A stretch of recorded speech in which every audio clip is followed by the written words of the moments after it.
सच्चा गुरु कभी अपनी तेज का प्रदर्शन नहीं करता। वह मौन रहकर आत्मा को दिशा देते हैं। गुरु का हृदय सागर समान होता है, देता सबको पर कुछ मांगता नहीं। गुरु दीपक नहीं, स्वयं सूर्य है, जो बिना कहे साधक का मार्ग आलोकित करते हैं। जहाँ अहंकार समाप्त होता है, वहीं से गुरु का कृपा प्रवाह प्रारंभ होता है। नमस्कार, आप सभी का स्वागत है। अध्याय 18, रामपुर में पंचीकरण। प्रेम से बोलिए सद्गुरु श्री रामकृष्ण महाराज की जय। श्री रामकृष्ण त्रिविक्रम नदी और मंदाकिनी नदी के संगम पर पहुंचकर स्नान किया। दोपहर तक त्रियोगी नारायण वहां पहुंचे। यहाँ 3 युगों से अग्नि प्रज्वलित है। यह शंकर और पार्वती की विवाह की जगह है। यह श्री रामकृष्ण ठहरते समय मंत्रों की ध्वनि सुनाई देती थी। यहाँ से अगली सुबह एक पास की बस्ती में भिक्षा के लिए गए। वहां उन्होंने महात्मा गांधी द्वारा प्रयुक्त चक्र देखा। उस चक्र को छूकर वे वापस त्रियोगी नारायण के पास लौट आए। फिर ध्यान में बैठे तो अग्निदेव का दर्शन हुआ। उसी समय चीन देश वाले नदी का मार्ग बदलने हेतु कार्य प्रारंभ कर रहे थे। बड़े बड़े मशीन लगाकर गुफाएं खोदने लगे। उन यंत्रों की भारी आवाज से पूरा क्षेत्र कंपन करने लगा। क्षेत्र के हित को देखते हुए श्री रामकृष्ण ध्यान में लीन हो गए। अगले दिन इस विषय की सूचना तुरंत उस समय के केंद्रीय मंत्रियों बहुगुणा जी को दी गई। उन्होंने तुरंत हेलीकॉप्टर द्वारा उस स्थल पर जाकर सब कुछ देखा और उस कार्य को वहीं रोकवा दिया। बाद में त्रियोगी नारायण के दर्शन को आई मंत्री ने जाते समय ध्यान स्थित श्री रामकृष्ण को प्रणाम किया।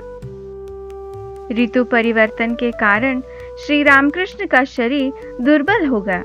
उन्हें दिन में एक बार भी पेट भर भोजन नहीं मिलता था। श्रम मात्र ही निरंतर था। इस प्रकार धीरे धीरे रामपुर तक पहुंचे। जुलाई के पहले सप्ताह में रामपुर की काली कंबल वाली धर्मशाला में ठहरे।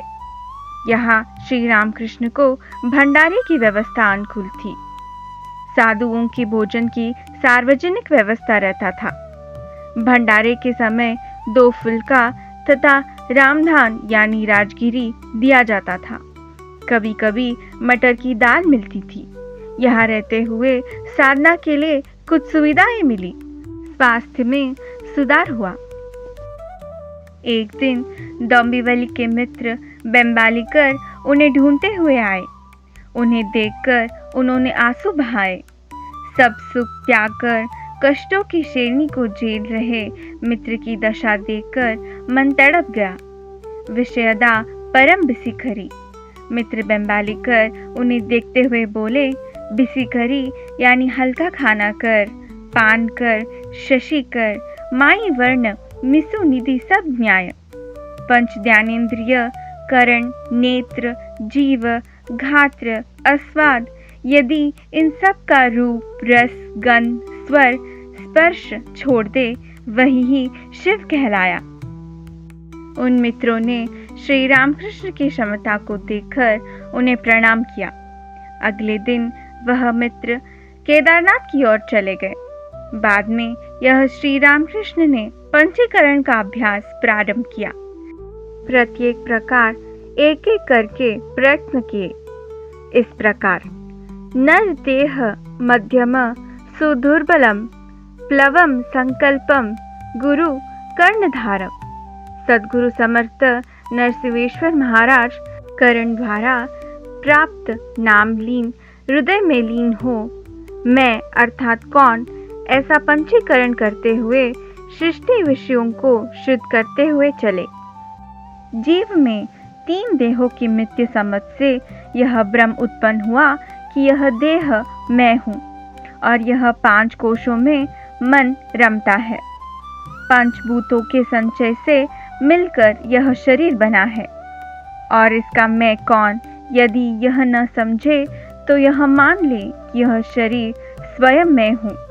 ऐसा जानने वाला चेतन इससे भिन्न है। उदाहरण, यंत्र बनाने वाला यंत्र नहीं है, रोगी देखने वाला डॉक्टर रोगी नहीं है। दृष्टांतिक रूप से शरीर देखने वाला मैं नहीं हूँ, क्योंकि बिना नेत्र, बिना हाथ, बिना पैर ये लोग भी जीवित रहते हैं।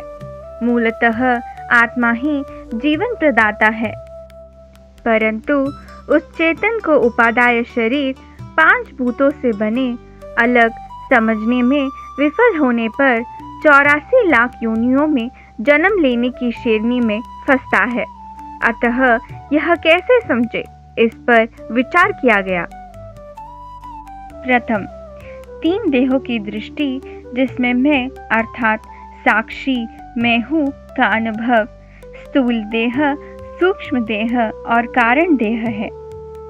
स्थूल देह देखा जाए तो यह 25 तत्वों से निर्मित है।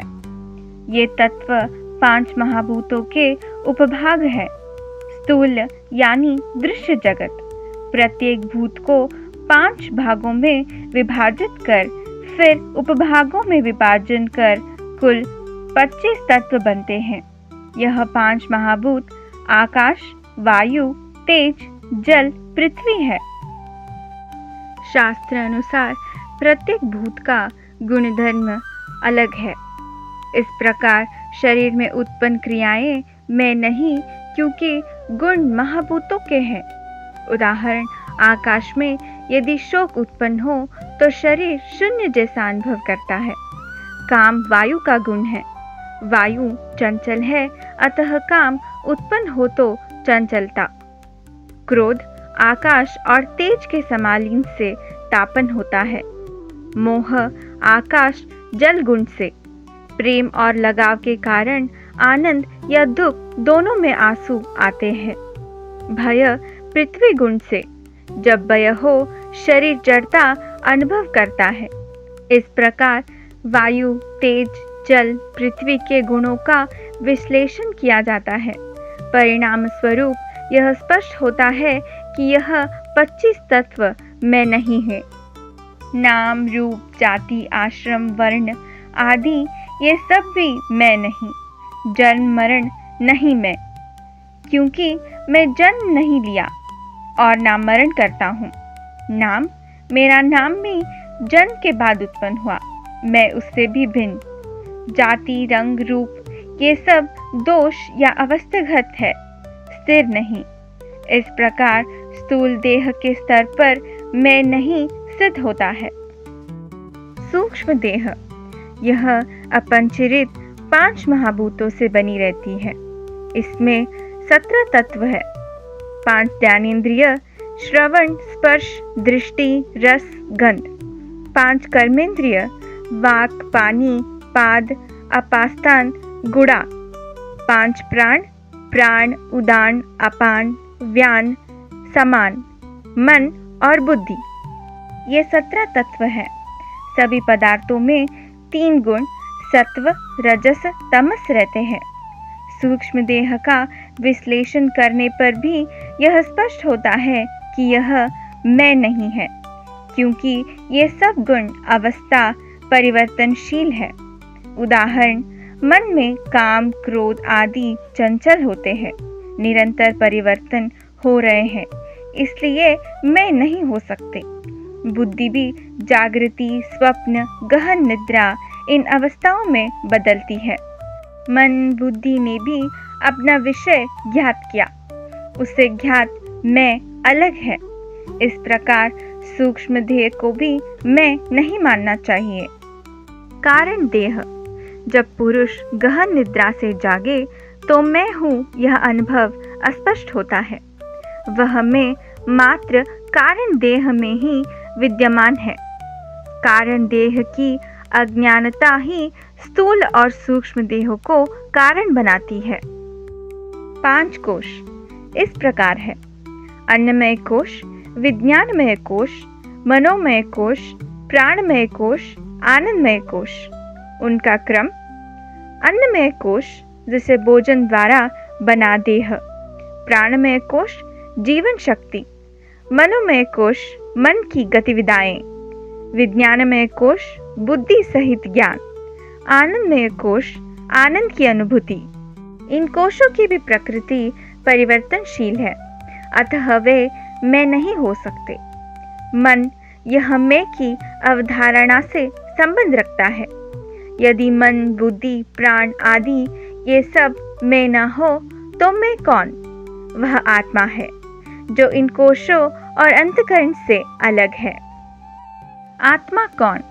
आत्मा अर्थात वह जो सत, चित, आनंद और नित्य परिपूर्ण है।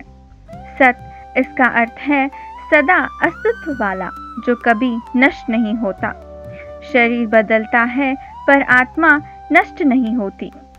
चित इसका अर्थ है ज्ञान स्वरूप या चेतना। आत्मा में ही चेतना है, इसलिए शरीर जीवित और संवेदनाशील लगता है।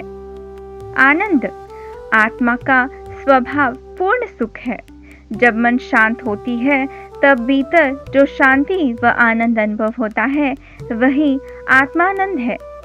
नित्य आत्मा अविनाशी और शाश्वत है, न जन्म लेती है न मृत्यु को प्राप्त होती है, केवल शरीर के साथ जुड़कर अनुभव होती है। जो यह सब हो वही मैं परमात्मा। श्री रामकृष्ण ने इस दृढ़ निश्चय पर सभी साधना स्तर पर करते हुए निज आनंद की अवस्था में समय व्यतीत किया।